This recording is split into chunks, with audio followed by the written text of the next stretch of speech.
Hello everyone and welcome to another Shire Wellbeing Festival Summit, and I'm really excited today. Today is all about mindfulness, and I'm here with resilience and mindfulness specialist Chibs Okereke.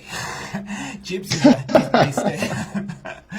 is based here in Sydney, where I'm based, but like me is originally from London. So Chibs, thank you very much for joining us today. Yeah, thank you for having me. And I see you got a little bit, we're a little bit hesitant to say the name. I don't know how to say my name properly either, by the way. I say it like an English person.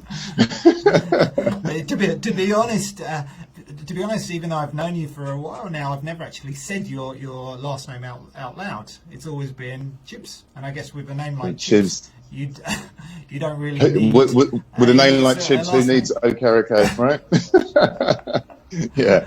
Well, thanks for having me on, Lawrence. Yeah, it's good. It's good to be here and have you here. So why don't you maybe start by just telling the audience a little bit more about yourself? So you're a resilience and mindfulness specialist, but how did you get to this point in time? Ooh, how did I get there? Well, like many people in the well-being space, I got there because I was forced into it because I wasn't looking after myself properly. And yeah, so I was an entrepreneur. I owned and ran a bunch of different companies, and I was very quote unquote successful. But really what I was doing, I was chasing the money, I was chasing the success, and I was striving, as many A-types do, and as many people seem to be doing in this world. In fact, it seems to be slowing down a little bit now, but I guess we can talk about that a little bit later. But yeah, I was chasing the money, and I was doing very well at chasing the money. And then eventually it got to a stage where I'd really burnt myself out, and I hadn't been noticing the signs, and I wasn't paying attention. And yeah, unfortunately, I really did the number on myself, and I had a big burnout, and I had a big breakdown several years ago. And so I had to find ways of healing myself and repairing my nervous system. And mindfulness was one of the main tools that I used to get myself back on track. And it had such an impact on me that I decided that was going to be my new path, and I wanted to share that with as many people as possible. And plus, you know, this is the lesser known the lesser known reason. I wanted something that would actually keep me accountable, and I figured, and quite rightly, and so at least I was aware enough back then to actually know myself, and it did keep me. It kept me accountable, and it kept me in a good place because, you know, one good thing about me is I don't like being a hypocrite. So if I'm going to talk the talk, then I'm going to walk the walk. So it kept me in a really great spot. So I was, so since becoming a mindfulness teacher, it has really, I've been living and breathing mindfulness, and I've been getting more and more, I guess, resilient by the day. My stress levels are reducing more and more each day. And life is feeling pretty good now, certainly compared to how it was many years ago. Awesome. Well, before we get into the mindfulness, I'm really keen to talk to you all about mindfulness because I know it's a huge passion for you, and there's so much that you can share and you can teach us. But let's just go back and talk about your time when you had that burnout. So you touched on that. You were clearly successful as an entrepreneur. What does that mean? What were you doing? And then you talked about a burnout and a breakdown. Was that something that came over time, or something that was very sudden? I'm really interested to understand how you got to such a point. Yeah, well, I mean, with hindsight, you can see that it was a slow creep. It felt like it was very, very sudden. It felt like all of a sudden I'd lost maybe 25 IQ points. You know, my brain just wasn't working like it used to. I was always very sharp, could make quick decisions. I was always very, very strong and resilient, or so I thought. And I was able to put myself through the paces. So I actually started meditating maybe 11 years ago. but it wasn't mindfulness. It was something called Vedic meditation. So it's mantra meditation. Now, that meditation gave me all the superpowers that meditation brings you, So my focus was better, my concentration was better, my performance at work improved. So all those kind of, good things that we hear about, especially with mindfulness in the workplace, all these things improved my performance. What it didn't do, it didn't improve my awareness as such. So it gave me all these extra powers and all these extra strengths, but I just ended up taking on more. I ended up feeling as though I could take on the world, which I could. But then every now and again, the world gives you a bit of a slap. And so I just had one slap too many by the universe at that point. So my companies had always been very successful, but I'd managed to, negotiate the difficulties, so negotiate the downturns and ride through the downturns. But all of a sudden, with one of my companies, it just, the wheels fell off. So I went from having a company of, say, 10 people to a company of 40 people. Then all of a sudden, because I had this massive growth, I hadn't seen that growth before. So me managing 10 people or 15 people was fine. I could keep 15 plates spinning. All of a sudden, I had 40 people reporting to me. So then I had to get a bunch of middle managers in. And then all of a sudden, I'm having to get them to report to me and everyone else to report to them. And I was seeing all these things that I hadn't seen before. But because so much money was coming in, I was just throwing all the money at it, employing more and more people to to keep the wheels from falling off. And then when they inevitably did fall off, then I just wasn't in the position. And I've been so burnt out actually during the good times, because even though the times were good, I was still spending 12 to 14 hours a day working. And I was really, I was using drink, drugs, TV, sex, food, you name it. I had everything at my disposal to what I thought was to relax myself, but really, with hindsight, I was just numbing the discomfort, that inevitable discomfort and anxiety that was there in my system. So I was using all these things to numb the pain, the discomfort, however you want to look at it. And then all of a sudden, when the times got difficult and I was having to make people, I was having to make people redundant because our turnover was going down, and I was taking that really badly. I felt very, very connected to the staff. I felt let down by business partners. I felt let down by the world. I felt very resentful. So, there were all these emotions going on, which I now realize were just symptoms of my own discomfort. We tend to blame the world when we're in a state of fight or flight, which we can talk about, what is fight or flight later on.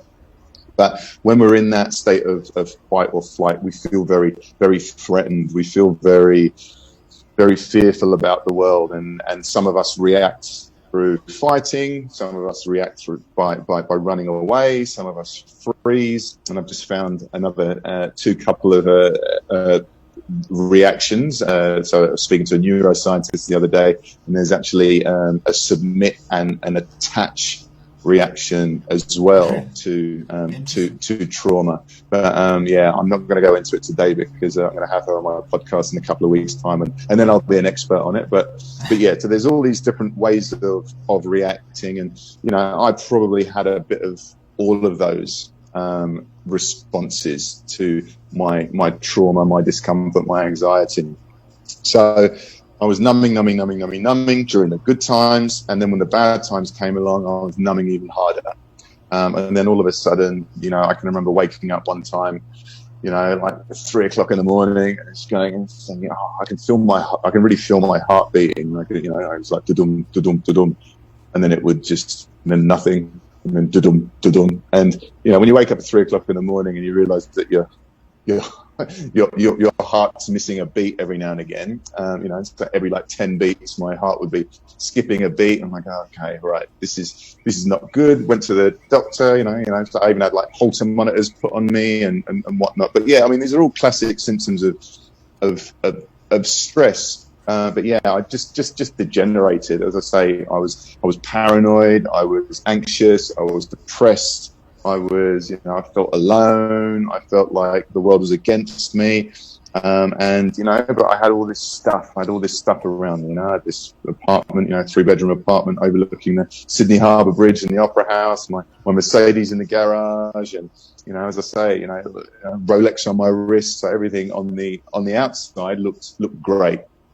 But inside it was just a different story. It was turmoil. But, I had got used to, and I guess this comes from childhood, get used to, when I'm scared or frightened, I turn that into, a suit of armor. And I put my armor on and I go out and I face the world, and I don't let anyone know how I'm feeling, and no one would have known, and no one really did know. But of course it comes out in other ways, it comes out in bad reactions and bad behaviors. Cool. Okay, well, thank you very much for sharing that story, and clearly you found mindfulness and meditation as a great tool to help you with your recovery. So well done for that. I'd love you to talk a little bit more about what mindfulness is. It's one of those terms that is heard a lot these days. And meditation, and you talked about Vedic meditation. If you could just share what the difference is between mindfulness and meditation. And second question is, how does someone start? How does someone start on a journey to becoming more mindful or integrating some mindfulness practice into their daily routine? Yeah. So, and let me just wind it back a couple of steps. So, and the other thing that happened when I was working so hard during the good times was that I didn't have enough time to meditate anymore. So I stopped meditating. So, it's much like, you can go to the gym and you can build up all your muscles in the gym. And then, if you don't go to the gym for a month, well, you're still strong. 2 months, yeah, you're still strong. After a year, you pretty much lost all your muscles. So that was the case with me with the meditation. So when the times when I really did need my resilience and my strength that meditation can bring you, I didn't have that anymore because I'd let that go to the side. So let me just tell you a little bit about. So I used to do Vedic meditation. Vedic meditation is mantra meditation. And mantra and Vedic meditation, I mean, there's all sorts of different meditations, and all meditation is focusing on an object. Okay, so an object could be the breath, it could be what you see, it could be an image in your mind, it could be a mantra that you repeat inside your head or out loud, in fact. So meditation is focusing on an object of awareness.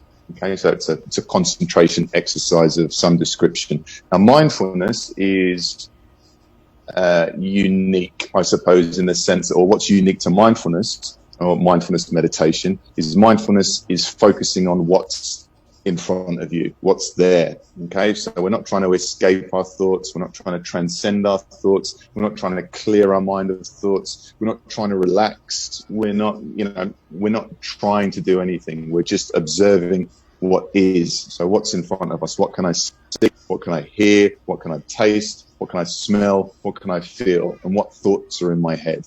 Okay, so we're not creating an image in our head, we're not creating a mantra in our mind. It's whatever's in front of us. So we can do our formal meditation, our formal mindfulness meditation, and we can meditate on one of those 5 senses or the thoughts. But mindfulness itself is the skill that we want to bring to everything that we do in life. So I can be mindful while I'm listening to you now, if you're talking to me. So I can be mindfully eating my food. I can be mindfully watching TV. In fact, I could be mindfully playing with my daughter. So if I'm aware, so mindfulness is awareness. So am I aware? If I'm aware, then I'm being mindful, because I can be eating and not present with my food. I can be playing with, or I could be listening to you and actually thinking about something else. So that's not being mindful. So mindfulness is the skill. Mindfulness meditation is using what's in front of us as an object of meditation. Does that make sense? Yeah, that makes perfect sense. And why has it been such a growth in mindfulness meditation in recent years? I know there's some science that is demonstrating the impact on the brain. I'd love you to talk a little bit more about that in the sense of what evidence is there that mindfulness actually is something which is good for us. Yeah, well, I think one big reason why mindfulness is so popular now is because it's actually quite a simple practice that you can integrate into every single area of your life. So you can do anything with mindfulness, and that can be a practice to improve your mindful concentration. But as you say, there's a lot of research behind mindfulness in particular. Now, mindfulness is the reason why we're able to, or so many researchers and so many universities like to use mindfulness as their study rather than other types of meditation, is because it's easily replicable. So what I'm trained in is something called Mindfulness-Based Stress Reduction, or MBSR. So MBSR was started back in the late 1970s at the University of Massachusetts Medical School. And it's an 8-week course, and every teacher that teaches MBSR and is trained in MBSR or certified in MBSR, they teach the curriculum in exactly the same way. So there's complete consistency across for every single course. Okay, so every teacher will teach it in the same way, and scientists like that, researchers like that. You know, they like to be able to isolate the effects of the research. Whereas if you're comparing TM meditation with Vedic meditation, with mindfulness meditation, with some other type of meditation, we don't know where the effect is coming from. MBSR is standard. Everyone teaches it in the same way. So we measure how someone is at the start of the 8 weeks. We measure where someone is at the end of the 8 weeks, and we know where the effect has come from. So that's why that's the most heavily researched type of meditation. I don't necessarily think it's the best type of meditation. For me, it's the best type of meditation. It's what resonates better for me, but it's easily researched. It's scientists like it because it's very standardized. Everyone does exactly the same thing. And yeah, I mean, got all sorts of things like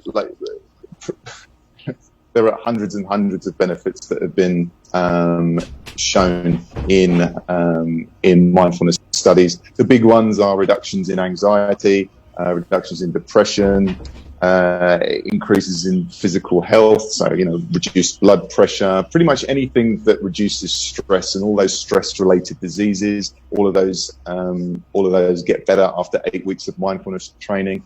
They actually do MRI scans before and after, and they've shown that actually the brain structure physically changes during 8 weeks of mindfulness training. So, for instance, the amygdala, which is it's a bit of an oversimplification, but it's the fear center of the brain. It's where our reactions come from. It's the quick thinking part of the brain, the fight or flight part of the brain. And what they've found is that after 8 weeks of mindfulness training, the amygdala actually shrinks. So the fear center of the brain actually shrinks after only 8 weeks. So that was a big finding about 10 years ago, and that's been replicated as well. So the structure of the brain changes. So there's all these objective markers that change, but from a subjective point of view, people report lower levels of anxiety, lower levels of stress. You get better sleep after 8 weeks of mindfulness. All sorts of things. Seriously, there's so much. That's really great. And thinking about it from a practical point of view, because many of our viewers may never have practiced, may never have may never have meditated at all. And I remember when I started meditating, it's quite a long time ago now. Initially, I had that anxiety as to whether I was doing it correctly, was I getting the benefits. What would you say to somebody who's out there who has some of the symptoms that you've experienced yourself in terms of under stress or under chronic stress, fight or flight, looking for solutions, and mindfulness could clearly make a huge difference to them, but they don't know where to start? Is it the 8-week course that they should do? What's the best advice that you can give that person?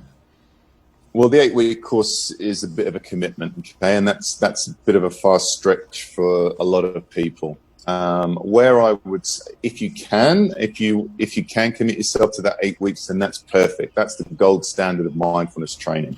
Okay, so you can go and find yourself an MBSR course. That's the gold standard, and there's not many better secular or non-religious courses than that. So in MBSR, we don't mention the Buddha. We don't. We're not using language that we're using accessible language. It's all very research based and it's very science based. So very good for the skeptics and the more spiritual people alike. There's nothing that's really going to put you off. Nothing mystical or magical or woo about what we do in MBSR. But really, I would start with relaxing the body. I always start with my clients with relaxing the body. It's when we're in fight or flight, we can give ourselves all the instruction in the world. We can do have all the mindset tools in the world, all the psychology, all the tricks and the tips, but it's just not going to get through if we're in fight or flight. When we're suffering from chronic stress, so fight or flight, so the nervous system is shot, chronic stress.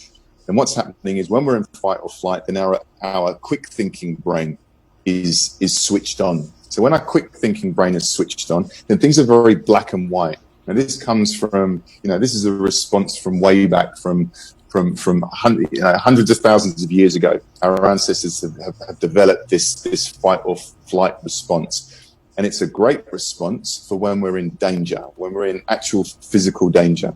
So if we're in physical danger, so there's that the classic saber-toothed tiger is running towards us. Okay, we haven't got time to think. We haven't got time to sit and ponder whether or not I'm behaving in the right way, whether I'm being appropriate. My brain needs to get itself into gear real quick. It needs to flood the body with adrenaline and cortisol and prepare me for action. So prepare me to either fight or to run away. So the blood will pump to the muscles. It will pump to the heart, the pupils will dilate, the sweat glands will start to go. And then what happens is all the non-vital functions switch themselves off. So the digestion will switch itself off because that's not important right now. The immune system will switch off because that's not important right now. There's no point in fighting disease when you're about to get eaten. Right, so you've got all these non-vital, and the sexual organs will switch off and stop working, which is why under chronic stress, men can't perform and women become infertile and they can't conceive. So all these non-vital functions aren't working properly when we're in fight or flight because the body thinks it's in danger.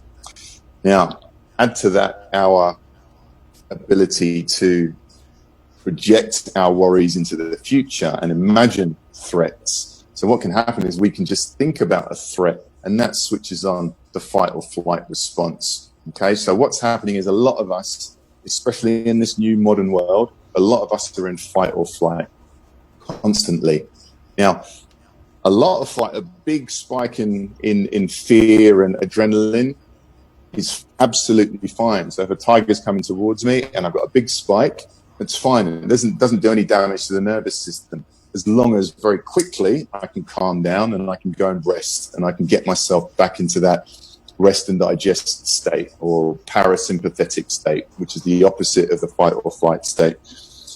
But the problem is, even if we've got a low level of stress constantly throughout the day, then our parasympathetic nervous system, our rest and digest nervous system, doesn't ever get a chance to switch itself on. So we won't be digesting our food properly. We won't be able to sleep properly because we'll have cortisol and adrenaline running through our system when we're trying to get to sleep, or we'll have a broken sleep. We won't be able to, perform sexual functioning, all these things. The immune system's not going to be switching itself on, so we're going to be more vulnerable to viruses and disease. So that's why, if you're stressed, if you've got chronic stress, you're going to have colds all the time, you're going to have flus all the time, and it's particularly important in this time with this virus going around. We want to have our immune system switched on as much as possible. We want our immune system to be as strong as possible. So we're all in this chronic state of, well, not all, many of us are in this chronic state of fight or flight. So what do we need to do?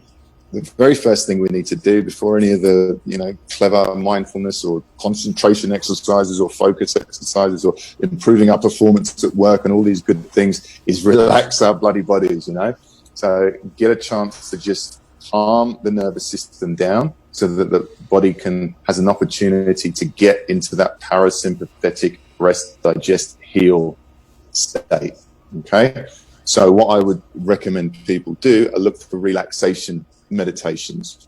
It doesn't have to be mindfulness. It could just be, it could be visualize, if you're a visual person, then, go and find some sort of visual meditations to do, mantra meditations, whatever it might be. But what I would do with my clients, I would use mindfulness, and I would do something like deep, slow, deep breathing, because we engage the parasympathetic wing of our nervous system as we're exhaling. So I would get them to exhale, real simple, exhale longer than you inhale for. So if you inhale for 1, 2, 3, you exhale for 1, 2, 3, 4, 5, 6. So just make sure that the exhale is twice as long as the inhale. That's the starting place. Calming down the body with the breath. That's one way of engaging the parasympathetic nervous system. And then I would take them through progressive relaxation, body scan type meditations. So, I would pretty much start at the left foot. My instruction to them would be bring awareness to your left foot and relax your left foot. Now relax your right foot. Now relax your left ankle.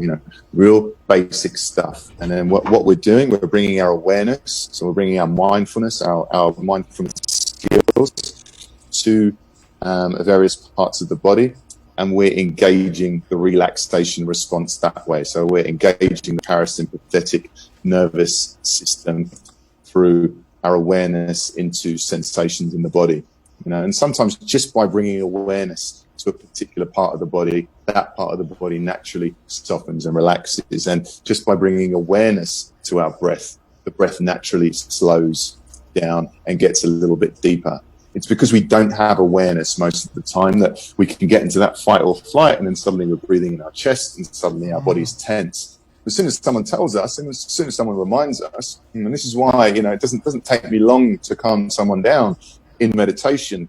I can just remind them, okay, bring awareness to your forehead, and you can do that now. Bring awareness to your forehead. Is your forehead relaxed, or is your forehead holding any tension? I'll ask you that now, Lawrence. And if your forehead is holding some tension, then what would it be like to release the tension in your forehead by 5 or 10%? That automatically is engaging the relaxation response. No, cool. And then I'll bring it. Really. Sorry. Yeah, carry on.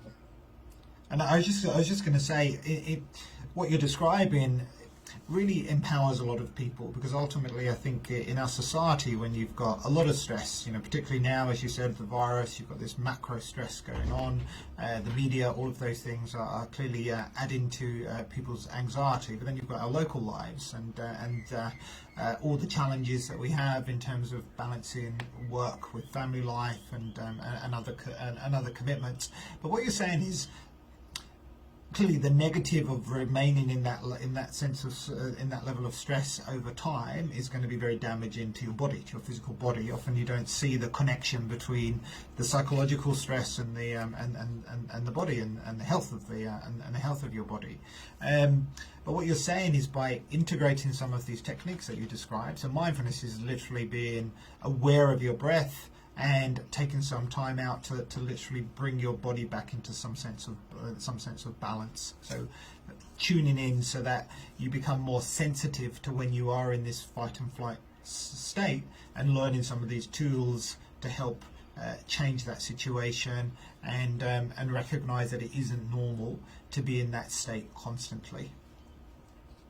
Exactly, yeah, and it really is as simple as that. It's bringing awareness to the tension. If we're not even aware that we're tense, then how can we do something about it? But if someone does point it out to you, or just feel into your jaw, are you clenching your jaw? You can go, oh yeah, maybe I am. All right, let me relax the jaw. Okay, there you go. You've started you're engaging the relaxation response, and you're engaging the parasympathetic nervous system. That's really cool. Thank you. We're almost out of time. So where can people find out more about you? I'm certainly keen to integrate some more mindfulness in my life. I mean, I've been on a journey, and it's quite interesting when I hear your story, because there was a point when living this kind of fast life, you just assume that that's norm, working long hours, pushing yourself, burning the candle at both ends, whatever way you describe it. That was certainly the culture I grew up in, and it's only when I realized that there was other ways to actually operate, and health was the most important thing, that I started to change and went on a journey of discovery. You've clearly been on a fascinating journey, and thank you for sharing that with us. Where can people find you? How can people start on their own journey to mindfulness, and integrate some of the techniques that you described more deeply into their lives to deal with this stress epidemic that I think we're all living through? Yeah, well, what I wanted to do, I mean, my job, my purpose, if you like, is to try and spread the gift of mindfulness. That sounds so cheesy. Let me rewind that. Yeah, I just want to get gift of mindfulness. Like it that. Really is a gift. Cut that. Yeah. Let's edit that. No, I don't want to be too touchy feeling. That's not my gig. But yeah, I want to get mindfulness to as many people as possible, because so many people think it is this touchy feely, airy fairy thing. And the thing is, actually, the further I get into my journey, the more touchy feely and sensitive it does become. But that's a later part of the journey, But the great thing is, at the start, it just makes you feel better about life. It makes you more resilient. And it actually, once it relaxes you, the irony is I'm much more productive now. I've got much more time in my day now, even though I'm doing a hell of a lot more work than I ever used to do. But I'm just doing it in a relaxed, focused kind of a way. And I'm kind of going with the flow. And if I run up against resistance, I kind of pivot and, and I slip and I slide. And that's what mindfulness has brought to me. But what I wanted to do, especially during COVID, because I wanted to bring this to as many people as possible, because it's really important right now, especially right now when we need to build up our immunity and we need to stay relaxed. So what I've created a 7-day challenge, which is a free 7-day challenge, and you can repeat the 7-day challenge for as many weeks as you like. But what you can do, you can go to my website. So it's chibs.co, so chibs.co, chibs.co/challenge. And then that will take you to the 7-day challenge. And then that's a perfect introduction to mindfulness. And, hopefully you've seen that I'm a simple talking kind of a guy. There's nothing mystical or kind of, out there that I'm talking about. It's all very, very basic, simple instructions. And mindfulness isn't necessarily easy, but it's very simple. So I like to explain things in a very simple, straightforward way and make it as easy as possible for people, and to do it in the shortest amount of time as well. Because even though we have got more time than we think, when we're in fight or flight, everything feels more urgent. It feels like we don't have enough time. So I'm well aware of that, because that's how I used to feel. So I'm doing everything in as concise a way as possible, and I'm giving people 7 days of meditation, and all it is 10 minutes a day of meditation,